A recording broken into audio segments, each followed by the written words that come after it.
Know your enemy and know yourself. One of the oldest principles of military strategy remains just as relevant in the fight against cancer. To prevent or defeat it, we must first understand where cancer comes from, how it can arise from the body's own normal processes.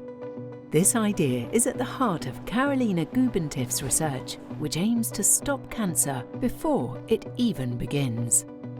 Her work focuses on understanding how childhood leukemia, the most common cancer in kids, might originate during pregnancy, even before birth.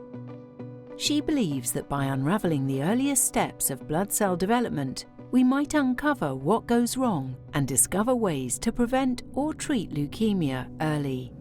So yes, if we are successful, the idea would be that in the future we would be able to identify biomarkers that allow to detect the disease early on, maybe already in the womb, who knows. Inside our bones lies the bone marrow, the factory for blood cell production. Here, special cells called stem cells generate immature blood cells, which then mature into functioning blood cells. But in leukemia, genetic mutations occur in these stem cells, often during pregnancy. These mutations block immature cells from maturing properly. Instead, they grow uncontrollably. And so the cells will just proliferate, just like any other cancer. And what happens is that they start taking up space in the bone marrow, and they basically kick out the regular cells that are needed for the body to function. And that's basically when it becomes deadly. But where and when do these genetic errors occur?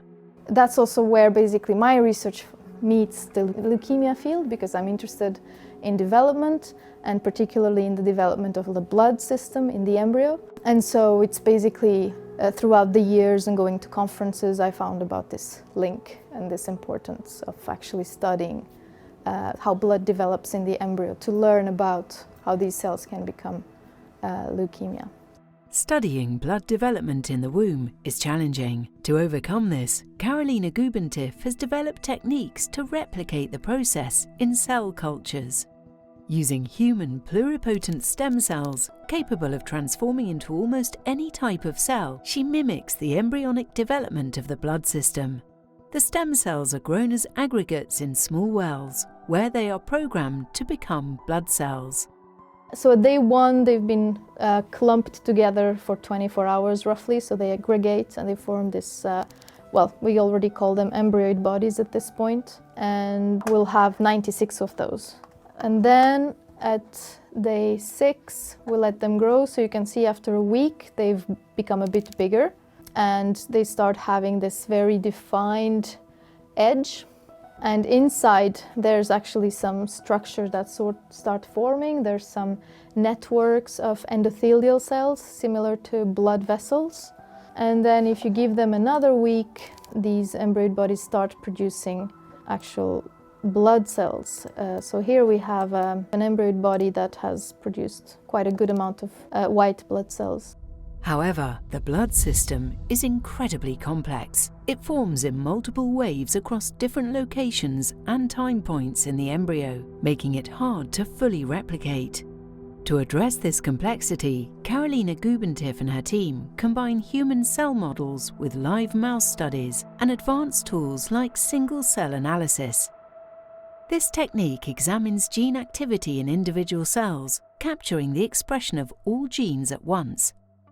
The result is massive data matrices containing billions of individual measurements. Computational analyses are then used to process this data, enabling visualization of the cells based on their gene expression patterns.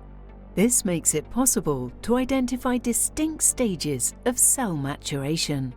Carolina Guibentif and her team also use this approach to study stem cells with genetic differences that are linked to leukemia, such as trisomy 21, found in children with Down syndrome. These children are at a much higher risk of developing leukemia. And then the idea would be to figure out, are there any genes that these cells are dependent on to proliferate? Are there any biomarkers? Are there any factors that they secrete that we might be able to identify as biomarkers in the future? So that someday we might find new drug targets, basically, or biomarkers that would allow to detect disease early on. By studying how these genetic changes influence blood cell development, the aim is to uncover why certain children are more susceptible to cancer and explore potential ways to protect them. It's sort of a relay sport.